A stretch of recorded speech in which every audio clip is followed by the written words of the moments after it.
في ناس تستحي تتكلم. مثل شنو؟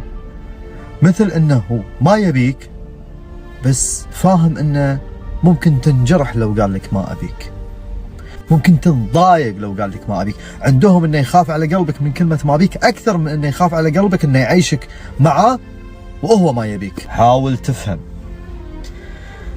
اذا اهملك يعني ما يبيك، إذا تجاهلك يعني ما يبيك، إذا تأخر عليك دائما وأحيانا يلغي المواعيد معاك بالمرة بكل استخفاف واستهانة فيك يعني ما يبيك، إذا كان دائما يركز على سلبياتك وينتقدك عليها بالطالعة والنازلة ويخفي جميع إيجابياتك يعني ما يبيك.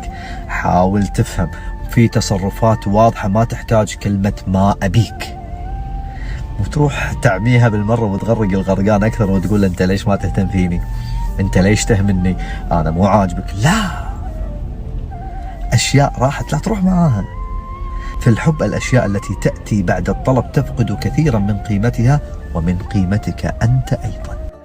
في أحد يقول ممكن ما يقصد، ممكن فاشل بالتعبير، فاشل بالعلاقات، عنده مع العاطفة حساسية. أي نعم معك، هم روح عنه.